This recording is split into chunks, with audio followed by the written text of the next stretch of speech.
ಮಾಡೋಕ್ಕೆ ಬರೋಲ್ಲ. ಒಂದು ಮೊಟ್ಟೆಗೂ ಫೋನ್ಪೇ, ಒಂದು ರೈಸ್ ತೊಗೊಂಡ್ರು ಫೋನ್ಪೇ, ಒಂದು ಚಪಾತಿ ತೊಗೊಂಡ್ರು ಫೋನ್ಪೇ, ಮುದ್ದೆ ತೊಗೊಂಡ್ರು ಫೋನ್ಪೇ ಮಾಡ್ತಾರೆ. ನಮಗೆ ಕ್ಯಾಶ್ ಸಿಕ್ಕಲ್ಲ.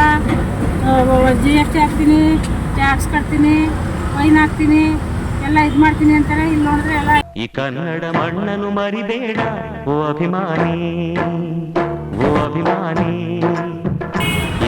ಆಂಟಿ ನಮಸ್ಕಾರ.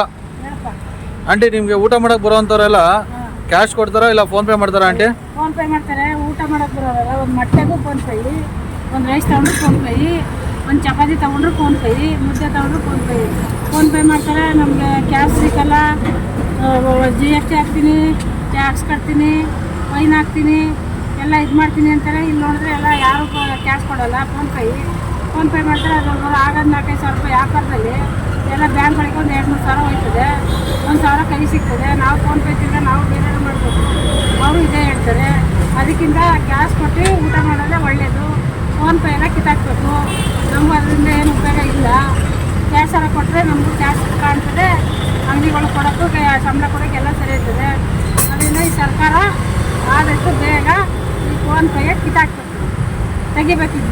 ನಿಮಗೆ 3,000-4,000 ಬಿಸ್ನೆಸ್ ಆದರೆ 3,000-4,000 ಬಿಸ್ನೆಸ್ ಆದರೆ 2,000 ನಳಿ ಕೊಡ್ತೀವಿ, 2,000 ಬರ್ತದೆ. ಅದರಲ್ಲಿ ಏನು ಮಾಡೋದು? ಅದ್ರಲ್ಲಿ ಅಂಗಡಿ ಕೊಡ್ತೀರಾ? ಅಂಗಡಿ ಕೊಡೋದು, ಹುಡುಗರು ಸಂಬಳ ಕೊಡೋದು, ನಮ್ಮ ಖರ್ಚು ಮಾಡಿಕೊಡೋದು, ನಾವು ಆಟೋದಲ್ಲಿ ಹೋಗ್ಬೇಕು, ಅವ್ರಿಗೆ ಕೊಡೋದು, ಏನು ಮಾಡೋದು? ಡೈಲಿ ಒಂದು 500 ರೂಪಾಯಿ ಉಳಿತದೆ ನಿಮಗೆ. 500 ರೂಪಾಯಿ ಉಳಿತದೆ. ತಿಂಗಳಿಗೆ ಒಂದು 15,000 ರೂಪಾಯಿ ದುಡ್ಡು ಉಳಿತದೆ.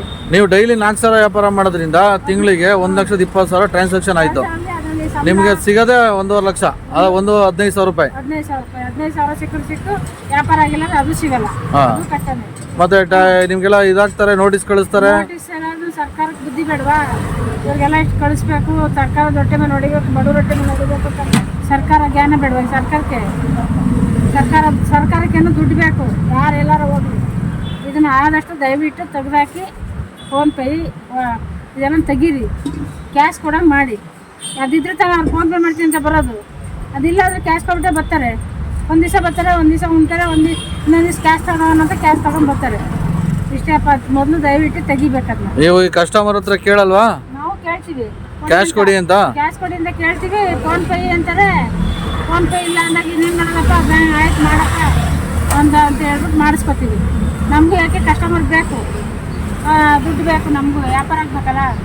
ಅವ್ರು ಫೋನ್ಪೇ ಮಾಡಲಿ ಅಂದ್ರೆ ವ್ಯಾಪಾರ ಆಗಲ್ಲ. ರೈಟ್ ಮಾಡಿರೋ ಐಟಮ್ ಏನು ಮಾಡೋದು? ಮನೆ ತೊಗೊಳಕ್ಕಾಗಲ್ಲ. ಹೆಂಗೋ ಮಾಡ್ಕೊಂಡು ಹೋಗಪ್ಪ ಅಂದ್ಬಿಟ್ಟು ಹೋಯ್ತಾ ಇದ್ದೀವಿ. ನೀವು ಏನು ಹೇಳೋದು ಈಗ ಸರ್ಕಾರದಕ್ಕೆ ಅಂತಂದರೆ? ಈಗ ಸರ್ಕಾರಕ್ಕೆ ಏನು ಹೇಳೋದು ಅಂದರೆ ಆದಷ್ಟು ದಯವಿಟ್ಟು ಯಾರಿಗೂ ಫೈನು ಹಾಕಬೇಡಿ. ಆದಷ್ಟು ಇದನ್ನು ತೆಗೀರಿ. ಕ್ಯಾಶ್ ಕೊಡೋಂಗೆ ಮಾಡಿ ಇದನ್ನು ತೆಗೀರಿ.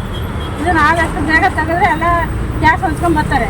ಅವ್ರಿಗೂ ಕ್ಯಾಶ್ ಬರುತ್ತೆ, ನಮಗೂ ಕ್ಯಾಶ್ ಬರುತ್ತೆ. ಮೊದಲೆಲ್ಲ ತುಂಬ ಚೆನ್ನಾಗಿತ್ತಲ್ವ? ಬರೀ ವ್ಯಾಪಾರ ಚೆನ್ನಾಗಿತ್ತು. ಕ್ಯಾಶ್ ಕೊಡೋರು, ಅಚ್ಚುಕಟ್ಟ ಊಟ ಮಾಡೋರು. ಸ್ನೇಹಿತರೆ, ಪ್ರತಿದಿನ ಇವರು ಮಾಡುವ ಸಂಪಾದನೆಯಲ್ಲಿ ಅರ್ಧಕ್ಕರ್ಧ ಬಂಡವಾಳ ಹಾಕ್ತಾರೆ. ಅದರಲ್ಲಿ ಕಾಲು ಭಾಗ ಹುಡುಗರು ಸಂಬಳ ಕೊಡ್ತಾರೆ. ಇವರು ಕೊನೆಗೆ ಸಿಗುವಂಥದ್ದು 500-600 ರೂಪಾಯಿ ಅಷ್ಟೇ. ಅದು ತಿಂಗಳಿಗೆ 18,000-20,000 ಸಾವಿರ ಸಂಪಾದನೆ ಮಾಡಿದ್ರು ಈಗಿನ ಬಾಡಿಗೆ ಅಂತೂ ಹೆವಿ ಇದೆ. ಅದನ್ನು ಕಟ್ಟೋದೇ ಕಷ್ಟ ಇದೆ. ಮಕ್ಕಳನ್ನ ಎಜುಕೇಷನ್ ಅಂತೂ ಲಕ್ಷಾಂತರ ರೂಪಾಯಿ ಇದೆ. ಎಜುಕೇಷನ್ ಕೊಡಿಸ್ಬೇಕು, ಸಾಲಗಳು ಮಾಡಿರ್ತಾರೆ, ಸಾಲ ತೀರಿಸ್ಬೇಕು. ಅಂಥದ್ರಲ್ಲೂ ನಮ್ಮ ಸರ್ಕಾರ ಇವ್ರ ಹತ್ರ ಟ್ಯಾಕ್ಸ್ ಕೇಳ್ತಾ ಇದೆ ಅನ್ನೋದು ವಿಷಾದಕರ. ಪ್ರತಿಯೊಬ್ಬರಿಗೂ ಶೇರ್ ಮಾಡಿ ಸ್ನೇಹಿತರೆ. ಜೈ ಹಿಂದ್, ಜೈ ಕರ್ನಾಟಕ. ಮತ್ತೆ